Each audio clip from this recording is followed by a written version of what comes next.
very, very special time trial. We don't see them so often. Actually, we never see them like this. 60 kilometers and a circuit like this, all the way hard, up, down, technical. It's going to be an hour and a half long, so there could be some big gaps, and I think you'll see, who's really going well here. A lot of GC riders will think that they can do good, and maybe there comes a surprise. Who knows? Carlos will race last with the other GC contenders, for whom the stakes are the highest. We follow ahead with time trial specialist Ignatius Konovalovas. Young boy, motivated. The most important thing in cycling is Do you say it, hairpin? you must forget about the love for yourself, Jens, what is with this course, man? especially in mountains or time trial. You must be the masochist. Come on, more pain, more pain. When you like the suffering, when you like the pain in your legs and all your body, it means you're good. If you learn how to suffer, the rest is just push the pedals hard and don't think in the pain, it's just go. If you know how to suffer, the rest is easy.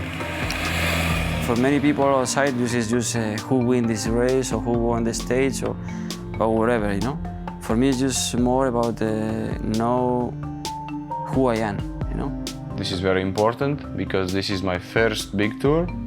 Like trying to save my energy, my power for the last week, and for Carlos for sure. For myself, I just want to go to Rome to the last day, just to finish the race. It doesn't matter which place I will be. On a scale of 1 to 100, that sucked 110.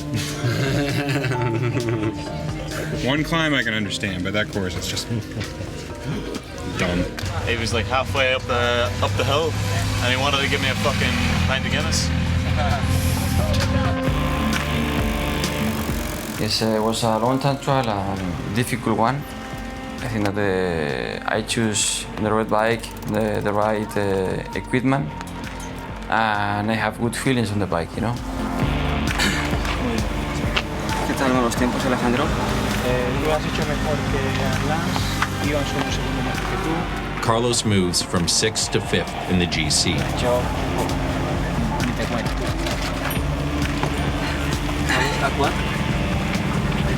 Because still we have 8 stages, 5 of them really hard, really difficult stage.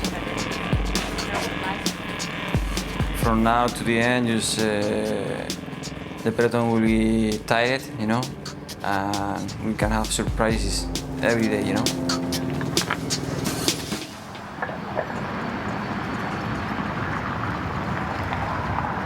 The ability to suffer is important, but must be backed by strategy and science. Okay, we're gonna start today one of the 3 in a row, so it's gonna be super hard the coming 3 days. So we really, really need you there more than even before.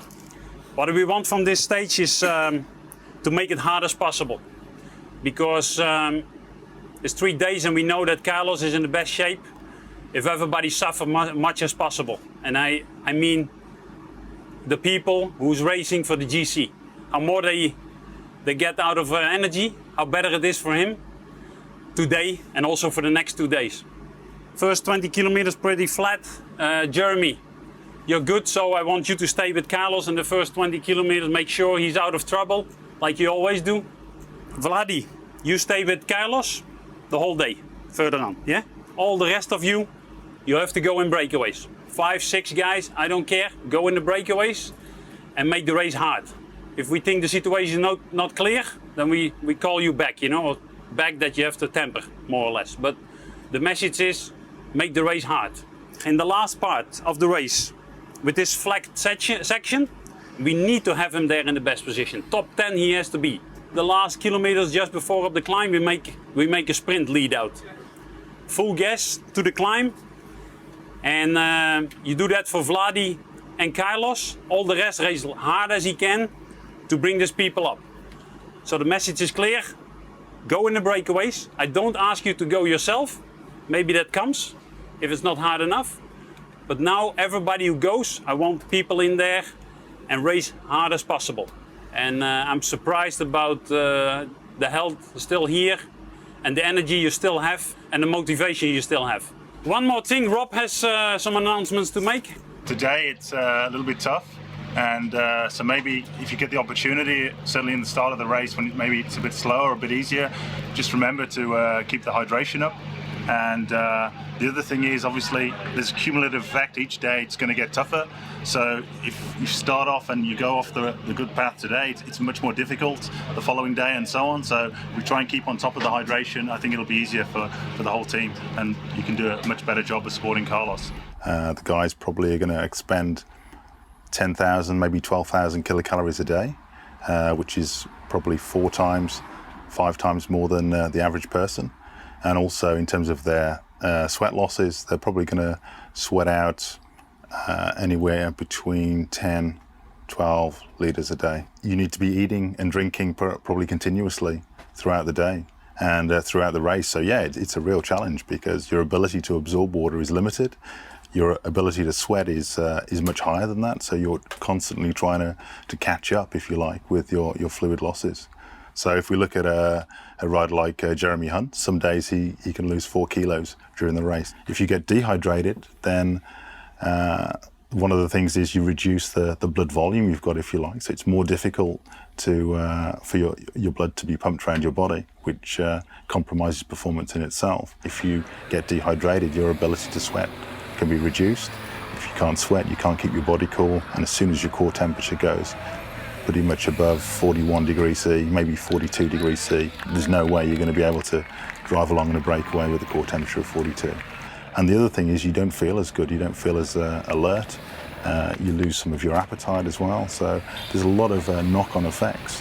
Obviously alertness is fundamental in terms of riding in the bunch, and if we have a really hot day and the bunch kind of are feeling a bit lethargic, then quite often you'll get a lot of crashes. Simon and Philip made the break today, and in the closing kilometers realized that someone from this group will cross the finish line first. Looking around at the breakaway and looking at the other riders there, I thought I'm a real shot at winning this.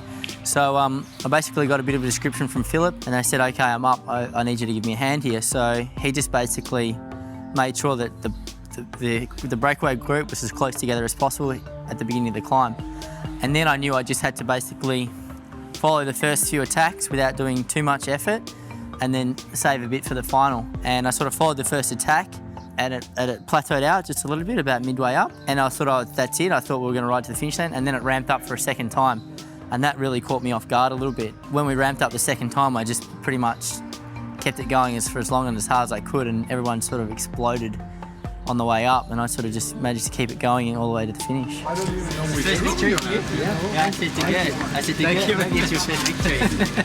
Yeah, that was good. Basically, absolutely everything everybody's done has been based around the sole objective of looking after Carlos. Philip and I were in the breakaway. It wasn't such a demanding stage behind. LPR, I think, were riding tempo, so the majority of the bunch was together. Carlos still had plenty of support around him, and he was never under any threat.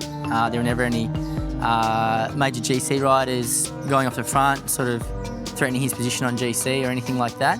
So Carlos pretty much cruised through the stage. So Philip and I were able to continue on and go for the stage win. Congratulations, man. Thank you. Really happy for you, man. Cheers, thank you.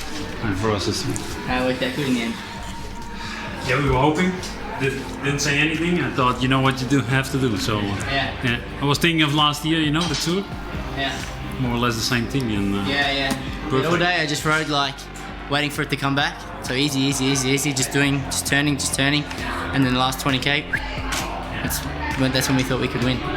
Team like Rabobank, they ride 12 GIRO D'Italias before they got the win, and this is the first GIRO for Cervelo, and they have a win, and also a stage for Tour in Catalonia. And our women's team, they have still the yellow jersey with 1 day to go in the Tour de Lood. So I'm a happy pressman. You understand? This is great. Yeah, unbelievable. You will see it on my face. Yeah, come on, 1 second. There he is. Fucking fair play, mate. Thanks, man. Thanks, you today. Ah, I didn't know you were fucking that strong, man. Yeah, I kept it for the finish. Yeah. Yeah. What's that good, huh?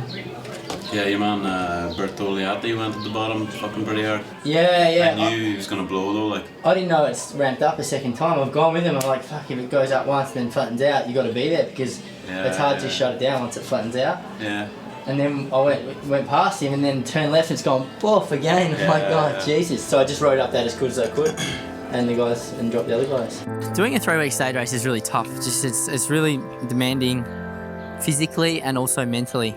Knowing that you've got to back up every day for 21 days of racing and put yourself through that suffering absolutely every single day for 3 weeks.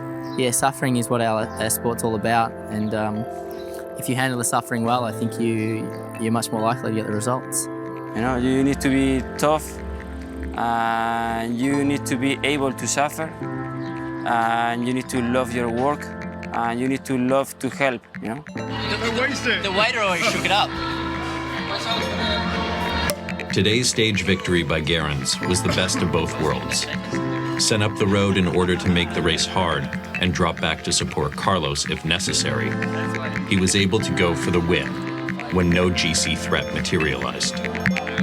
The next day would be a different story. Cheers, guys. Thank you, everybody. Cheers, man.